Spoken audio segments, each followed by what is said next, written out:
আওয়ামী লীগের ভুল ছিল বলে আজকের এই পরিণতি, ভবিষ্যতও ভালো দেখছি না। আব্দুল হামিদ। আওয়ামী লীগের বর্তমান রাজনৈতিক বাস্তবতা দেখে গভীর আক্ষেপ প্রকাশ করছেন সাবেক রাষ্ট্রপতি মোহাম্মদ আব্দুল হামিদ। তার ঘনিষ্ঠজন ও শ্যালক ডাক্তার আনম নওশাদ খান এক সাক্ষাৎকারে জানান, সাবেক রাষ্ট্রপতি প্রায় গত 16 বছরে আওয়ামী লীগের করা ভুল নিয়ে কথা বলেন। এছাড়া দলটির আজকের পরিণতি সেই ভুলগুলোরই ফল বলেই মনে করেন আব্দুল হামিদ। আওয়ামী লীগের সামনে রাজনীতিতে ফেরার সুযোগ থাকলেও সেটি নির্ভর করবে অতীতের ভুল থেকে শিক্ষা নেওয়ার উপর, এমন মত প্রকাশ করেন দেশের 20তম রাষ্ট্রপতি আব্দুল হামিদ।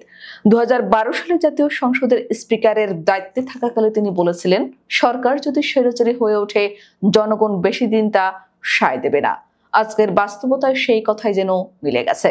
বর্তমানে রাজনীতি থেকে পুরোপুরি বিচ্ছিন্ন আব্দুল হামিদ, শারীরিকভাবেও বেশ দুর্বল তিনি। সাম্প্রতিক এক সাক্ষাৎকারে সংবাদ মাধ্যমকে দেয়া এসব তথ্য জানান তার শ্যালক নওশাদ খান। তিনি জানান, থাইল্যান্ডে দীর্ঘদিন চিকিৎসা শেষে আব্দুল হামিদ গত 9 জুন রাতে দেশে ফিরেছেন।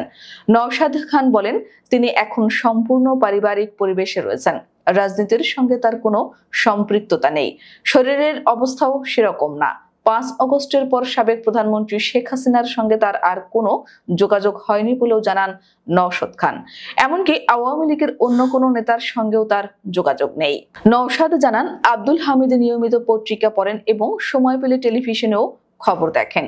দেশ ও রাজনীতির খোঁজ খবর নেওয়ার চেষ্টা করেন সবসময়। আওয়ামী লীগের শাসনামলে রাষ্ট্রপতির দায়িত্ব পালনকালে দলটির অনেক নীতিগত বিষয় নিয়েও কথা বলতেন তিনি। শেখ হাসিনার সঙ্গেও তার মতবিরোধ হতো বলে জানান নওশাদ। সাবেক প্রধানমন্ত্রী শেখ হাসিনার সঙ্গে মত বিরোধের বিষয়ে নওশাদ বলেন, তিনি নিজেই বলেন, আমি অনেক কথা বলতাম, তাই অনেকে আমাকে পছন্দ করতো না। বর্তমানে ফুসফুসের ক্যান্সারে আক্রান্ত আব্দুল হামিদ। নওশাদ জানান, তার ক্যান্সার এখন স্টেজ 3 ও 4 স্টেজের মাঝামাঝি। নিজে চলাফেরা করতে পারেন না, সবসময় সাপোর্ট প্রয়োজন হয়, এমনকি নামাজও পড়তে পারেন না। অনেকেই তাকে বিদেশে থেকে যাওয়ার পরামর্শ দিলেও আব্দুল হামিদ তাতে রাজি হননি। নিজের সিদ্ধান্তে অনড় থেকে তিনি বলেন, আমি দেশে ফিরবই, যা হওয়ার হবে। মাটি মানুষের মধ্যে থেকেই শেষ দিনটা কাটাতে চাই। ছাত্র জীবন থেকে রাজনীতির সঙ্গে যুক্ত থাকা আব্দুল হামিদ 7 বার সংসদ সদস্য নির্বাচিত হয়েছেন, ছিলেন ডেপুটি স্পিকার ও স্পিকার। রাষ্ট্রপতি হিসেবে দায়িত্ব পালন করেছেন টানা 10 বছর 41 দিন।